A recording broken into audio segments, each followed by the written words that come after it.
और यहाँ पर जो है पेट्रोल के दाम 112 रुपए प्रति लीटर है और एक ही व्यक्ति जगा हुआ है सरकार के अंदर और उसका नाम है बाबा किरोड़ीलाल मीणा। हाँ। पूरी तरीके से सोई हुई है। जो सरकार गाय और संतों के नाम पर वोट लेती है, धर्म की पताका को फहराने का या धर्म का जो ध्वजवाहक बनने का काम जो बीजेपी जिस प्रकार से करती है, वो कहीं ना कहीं बीजेपी जो है अब यहाँ पर राजस्थान में ऐसा करने में विफल रही है। ये रविंदर सिंह भाटी जो है ना, धूर्त है एक प्रकार का। आप लोगों को फोन करके धमकियां देते हो, कोई आपको फोन करता है तुरंत आप फोन पर उसको गाली गलौज करते हो और आज यहाँ पर संत बुला रहे हैं क्योंकि आपकी राजनीति वहां नहीं है। वो खून से पत्र लिख रहा है। सोचिए आप कहाँ से लाया खून। आप मुझे बताइए, इतना बड़ा पत्र लिखने के लिए खून आप कहाँ से लेके आया? वो खून से पत्र लिख रहे हैं। सब झूठी बातें हैं और केवल अपनी राजनीति चमकाने का तरीका है। इस प्रकार के नेता भारतीय राजनीति में बहुत आए बहुत गए और ये भी एक रविंदर सिंह भाटी है। रविंदर सिंह भाटी फेल हो जाएंगे बहुत जल्दी। नमस्कार, बहुत स्वागत है आपका भारत रफ्तार में। मैं हूं आपके साथ साक्षी और आज हमारे साथ हैं राकेश सर। तो आज हम राजस्थान के तमाम मुद्दों पे बात करेंगे जो भी सबसे ज्यादा ट्रेंडिंग में और हॉट टॉपिक बना हुआ है। तो सबसे पहले बात करते हैं भैराना धाम की। आज 27 मई है और आज भैराना धाम, राजस्थान के दूदू में भैराना धाम में आज बहुत बड़ा वो महाशक्ति आंदोलन हो रहा है। तो वहां पे हनुमान बेनीवाल पहुंचे हैं। तो सर क्या कहना चाहेंगे आप?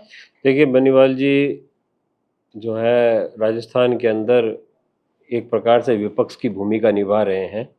जो काम कांग्रेस को करना चाहिए था वो काम हनुमान बेनीवाल जो है सड़कों पर उतर करके युवाओं के समर्थन में, महिलाओं के समर्थन में, बेरोजगार युवाओं के लिए जिस प्रकार उन्होंने एसआई भर्ती परीक्षा रद्द करवाने को लेकर के जो धरना दिया था, ठीक उसी प्रकार का जो कार्य है वो फिलहाल भैराना धाम में हनुमान जी कर रहे हैं। हनुमान जी जिस प्रकार से आज से ठीक करीब 10 दिन पहले भी भैराना धाम पहुंचे थे और वहां पर उन्होंने बहुत जोर शोर से जो है संतों के समर्थन में सभा की थी। उनके समर्थकों के साथ वो आए थे और उस दिन उन्होंने ऐलान किया था कि अगर मैं सरकार को जो है 10 दिन का समय देता हूं, अगर सरकार संतों की मांग नहीं मानती है तो मैं आज से ठीक 10 दिन बाद, 12 दिन बाद जो है बहुत बड़ा यहाँ पे धरना प्रदर्शन करूंगा और भजनलाल सरकार को घुटने टेकने पड़ेंगे। इस दौरान उन्होंने भजनलाल शर्मा पर कड़ी टिप्पणियां भी की थी। उन्होंने कहा था कि आप संतों की हाई मत लीजिए, अगर आप संतों की हाई लेंगे तो ये जो आपकी कुर्सी वैसे ही डगमगा रही है। हाँ। और हो सकता है कि अगर संतों की हाई लगी तो ये अभी आप कुर्सी से उतर जाओगे और अगर संतों के आशीर्वाद आपको मिल गया तो हो सकता है कि 5-6 महीने आप और सीएम पद पर रह जाओ। तो ये उनका एक व्यंग्य था। हाँ। उनका एक बताने का तरीका था, लेकिन हकीकत यही है कि सरकार पूरी तरीके से सोई हुई है। जो सरकार गाय और संतों के नाम पर वोट लेती है, धर्म की पताका को फहराने का या धर्म का जो ध्वजवाहक बनने का काम जो बीजेपी जिस प्रकार से करती है, वो कहीं ना कहीं बीजेपी जो है अब यहाँ पर राजस्थान में ऐसा करने में विफल रही है।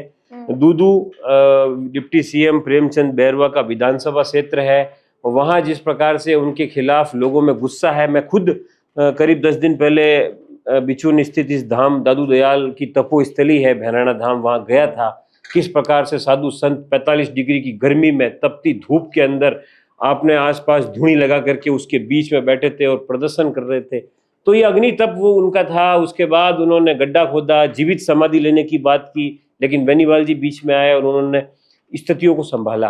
तो कुल मिलाकर के ये है कि बेनीवाल जो है कहीं ना कहीं विपक्ष की भूमिका फिलहाल राजस्थान में निभा रहे हैं और मुझे ऐसा लगता है कि इस बार अगर वो वहां गए हैं तो मुझे ऐसा लगता है कि फिर एक बार संतों की जीत होगी और भजनलाल सरकार को वास्तविकता में घुटने टेकने पड़ेंगे और उनको ये सोचने के लिए मजबूर होना पड़ेगा कि क्यों उन्होंने करीब 20,000 पेड़ काटे, क्यों उन्होंने इतने सारे जंगली जीवों का जो आवास था वो उजाड़ दिया, क्यों उन्होंने एक तरफ वो एक पेड़ माँ के नाम पर लगाने की बात कर रहे हैं। हाँ। 5 करोड़ पेड़ आप 5 साल में लगाने की बात कर रहे हैं, सॉरी 1 साल में 5 करोड़ और 5 साल में 20 करोड़ पेड़ आप लगाने की बात कर रहे हैं। इतना बड़ा बजट आपने दिया है, दूसरी तरफ आप 20,000 पेड़ काट ले रहे हैं। सोच और समझ से परी चीजें हैं। बंजर जमीनें इतनी सारी है, आप वहां पर रिको की फैक्ट्रियां लगाओ, वहां आप उद्योग फैलाओ, कोई समस्या नहीं है। लेकिन जिस प्रकार से दूदू को या वहाँ जो बिचुन धाम है वहाँ संतों को परेशान करने का जो सरकार का ये कार्य है, ये कहीं ना कहीं ठीक नहीं है। और मुझे लगता है कि इसका असर पंचायत चुनाव में आपको जल्द ही दिखेगा और इसका फायदा जो है, इसका क्रेडिट जो है वो कहीं ना कहीं हनुमान बेनीवाल जी को मिलेगा। ये और बात है कि बेनीवाल जी बार बार ये दावा कर रहे हैं कि मुझे कोई राजनीतिक स्वार्थ नहीं है मेरा वहां जाने का, मैं केवल संतों के समर्थन में वहां जाकर के बैठा हूं और अपनी बात रख रहा हूं। ये तमाम बातें ठीक है, लेकिन कहीं ना कहीं पॉलिटिकल पार्टी है, माइलेज तो मिलना तय है। तो अब देखना यह है कि कब सरकार झुकती है और कब संतों को वहां पर जीत मिलती है। लेकिन इसी के साथ सर एक और खबर जो सामने आई है कि रविंद्र सिंह भाटी को भी ना निमंत्रण मिला था कि इस महाशक्ति प्रदर्शन में आने के लिए, लेकिन उन्होंने एक सोशल मीडिया पोस्ट डाला है, लंबा चौड़ा उन्होंने लिख के डाला है कि मैं नहीं आ सकता हूँ, मैं 3-4 दिन से मतलब मजदूरों के लिए वक्त निकाल के वहां पे प्रदर्शन पे बैठा हूँ। तो सर क्या आपको क्या लगता है कि जब मजदूरों के लिए उनके पास समय है तो क्या संत और सनातन धर्म के लिए उनके पास समय नहीं हो सकता? आपने एक शब्द सुना होगा, धूर्त व्यक्ति।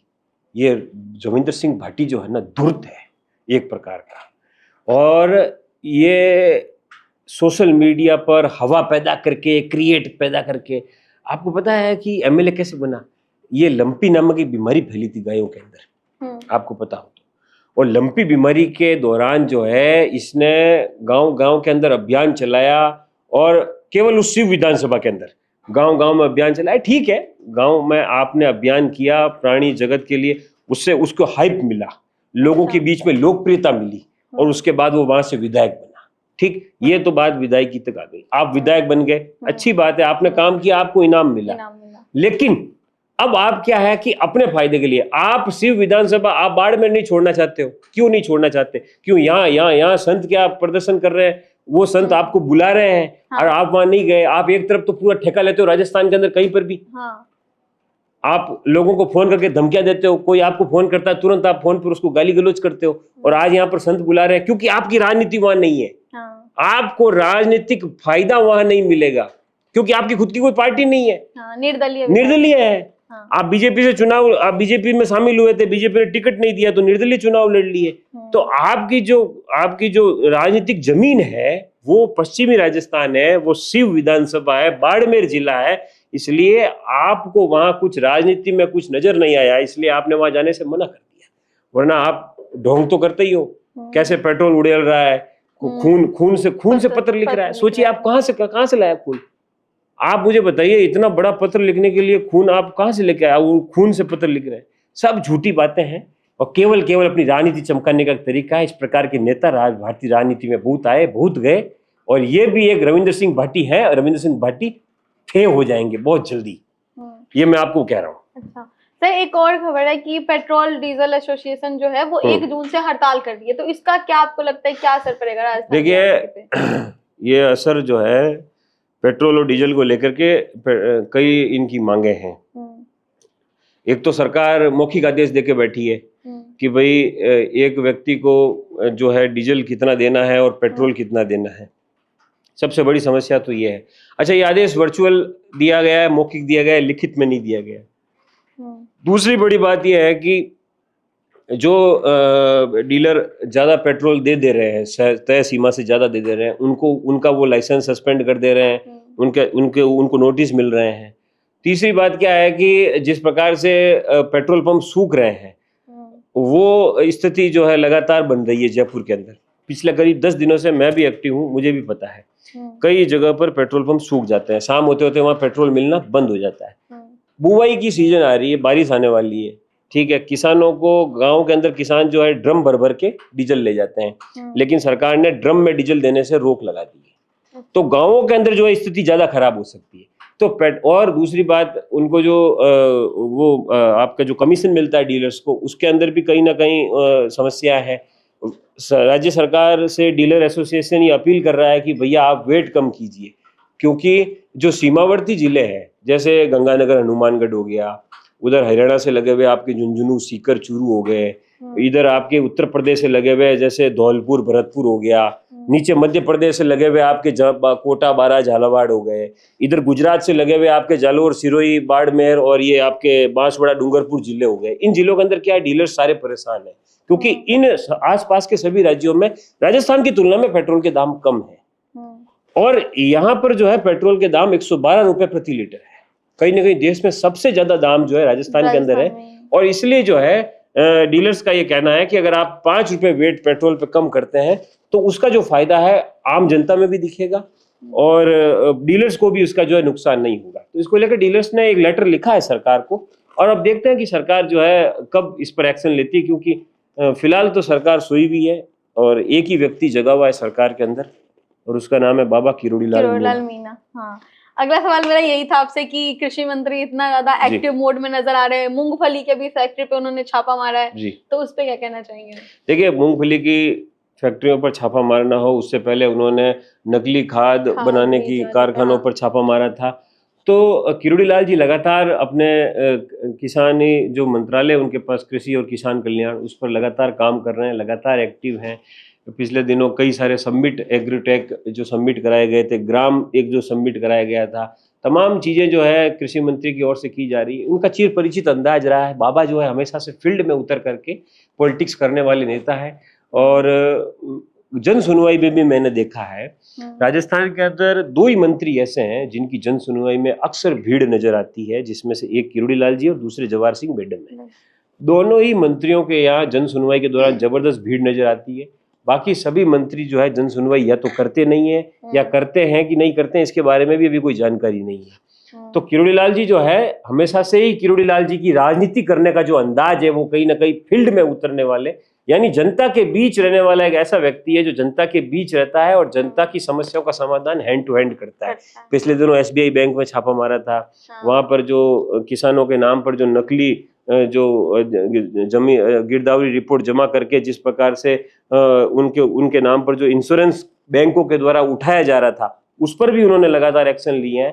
तो मेरा तो यही मानना है कि राजस्थान सरकार के अंदर जो है सरकार नाम की चीज किरोड़ीलाल है।